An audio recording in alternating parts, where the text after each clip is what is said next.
La selección española masculina ha quedado eliminada de los Juegos Olímpicos de París 2024, un resultado que no debería pillar a nadie de sorpresa después de ese primer inicio, cayendo ante Australia por 12 puntos, después imponiéndose a Grecia y por último cayendo ante Canadá por apenas 3 puntitos en esa última jornada que ha sido de especial dolor para los aficionados españoles. Un resultado que pone fin a una racha histórica para el baloncesto español con 5 presencias consecutivas en los cuartos de final de unos Juegos Olímpicos. Será la primera vez desde Sydney 2000 donde España no estará en la fase final de un torneo olímpico. Y aquí, en este vídeo en Gigantes del Básquet, vamos a tratar de explicar el porqué, las razones por las cuales España ha caído eliminada a las primeras de cambio en este torneo olímpico de París 2024. Mi nombre es Sergio Raminal. Arrancamos.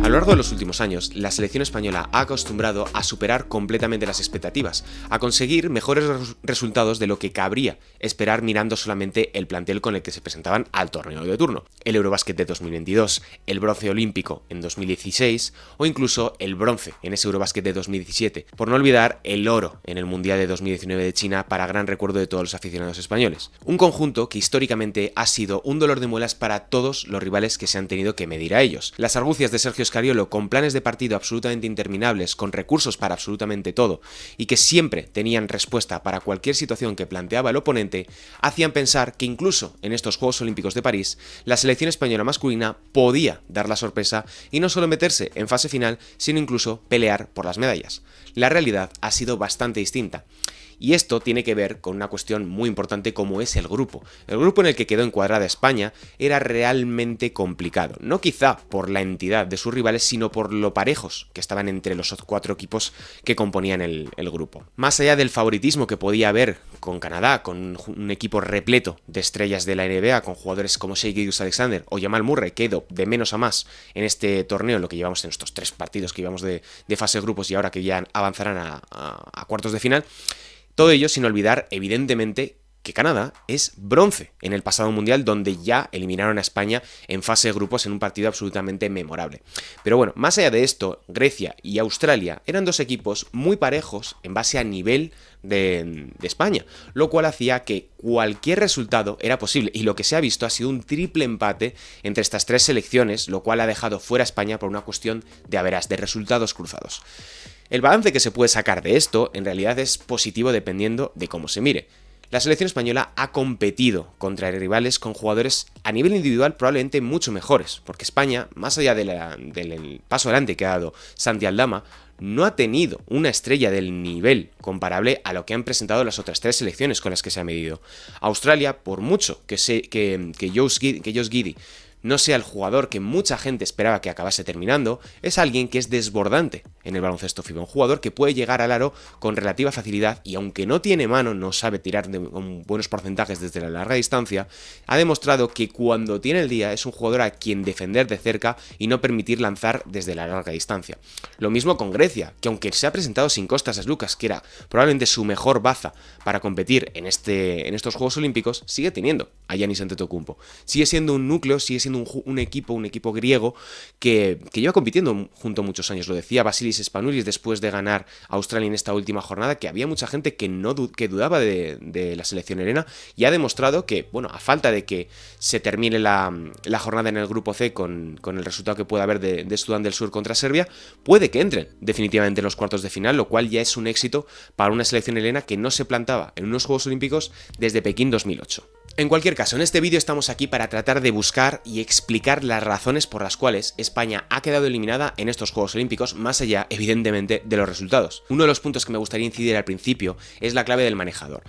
A día de hoy, en el baloncesto actual, en el baloncesto FIBA, necesitas un base, un director de juego que sea capaz de producir tanto asistencias a través del bloqueo directo como jugadas individuales que generen situaciones y un volumen de puntos importante. Lorenzo Brown era el era el jugador llamado a encargar y a representar este perfil. Esa es la razón por la que se apuesta tan fuerte por el jugador nacionalizado español en el año 2022 y se repesca a Alberto Díaz para que sea su base suplente, confiando en que Sergio Llull ocupe esa posición de combo guard, entre base y escolta, que nos hemos acostumbrado a verle a lo largo de los últimos años y que, pues en cierta medida, a veces lo ha hecho muy bien y otras no tanto. Por ejemplo, en este torneo yo creo que puede irse con la cabeza muy alta porque el jugador del Real Madrid ha terminado, y basta ver el encuentro tanto ante Grecia como ante Canadá para sacar muy buenas conclusiones respecto de esa apuesta por Sergio Llull como una especie de falso base y falso escolta, porque ocupa ese espacio intermedio, ese gris que tanto se busca ahora dentro del baloncesto contemporáneo. Como decía, la presencia de Lorenzo Brown es capital, y si Lorenzo Brown no está al nivel que se le requiere o que se podía esperar de él dentro del contexto de la selección española, el potencial del equipo queda muy limitado, porque si Lorenzo Brown no es capaz de jugar al nivel que le hemos visto este último año en Maccabi de Tel Aviv, y la razón por la cual va a jugar esta próxima temporada en Panathinaikos es porque, por ejemplo, Billy Hernán Gómez no puede recibir los balones de alto porcentaje que le permiten ser uno de los pivots ofensivos más determinantes del continente europeo y también, en cierta medida, un poco dentro del resto del baloncesto FIBA. Sin esa conexión, sin ese 2x2 que tan bien funcionó en el Eurobasket de 2022, es muy complicado que la selección española pueda competir por pasar de fase y por ganar partidos. Esto es muy sencillo. Si no tienes un base de primer nivel, es muy complicado, es muy difícil que puedas seguir conectando y seguir moviendo el ataque para el resto de jugadores, que acaben consiguiendo tiros liberados, que se acaben dando situaciones de alto porcentaje y, en definitiva, conseguir esa ventaja primaria que es sobre lo que se sustenta todo el sistema ofensivo de Sergio Scariolo en la selección española desde hace ya, pues, probablemente en todo este ciclo olímpico. Y esto lo relaciono con algo que ha sido bastante importante, y es la lentitud con la que la selección española ha jugado en ataque, porque les hemos visto sistemas muy largos, que había sido un poco la seña de identidad de este equipo a lo largo de los últimos 4 o 5 años, pero que,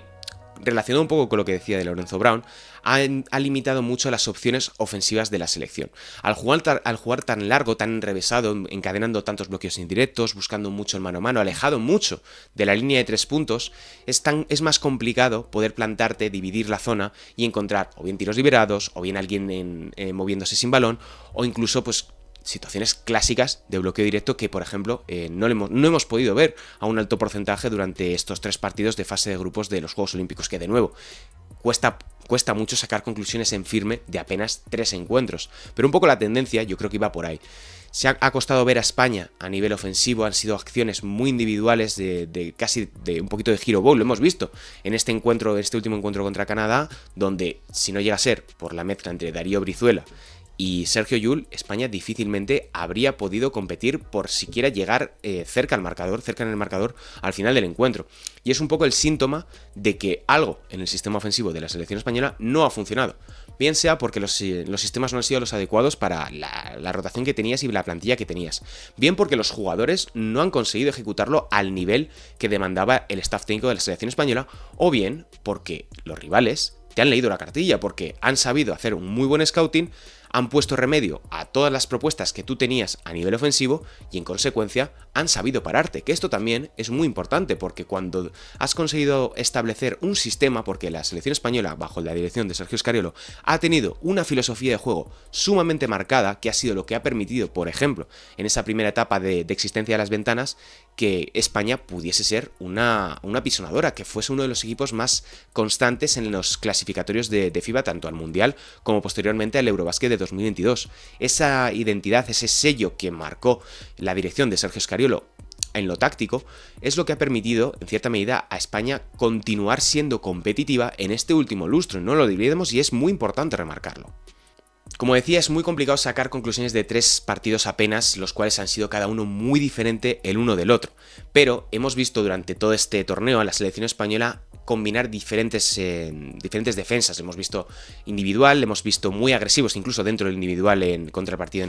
contra Australia. Le hemos visto ser mucho más conservadores, por ejemplo, contra Grecia, para poder contener a Giannis Antetokounmpo y a riesgo incluso de dejarles tirar abiertos a los jugadores helenos. Y en este último se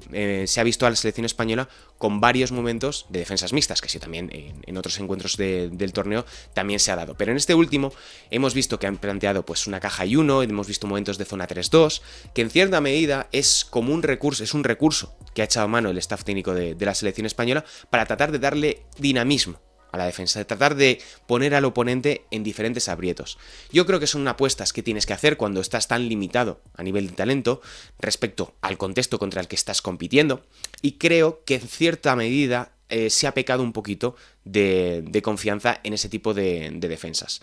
Por ejemplo, contra Grecia funcionó muy bien. La caja y uno que planteó con Billy Hernán Gómez defendiendo a Giannis Antetokounmpo fue crucial para ganar el partido. Pero quizá en este cierre contra Canadá se pecó de haber mantenido en exceso esas defensas, tanto la zona 3-2 como la caja y 1 contra Shai Gilgeous-Alexander. Similar un poquito a lo que ocurrió contra Australia, aunque queda ya un poquito lejano en el tiempo, pero creo que en ese sentido otro plan defensivo o ser un poco más flexibles a la hora de tomar esa decisión de, bueno, vamos a volver a individual o vamos a plantear otros escenarios dentro de la defensa individual, hubiera sido quizá más beneficioso para la selección española. Pero insisto,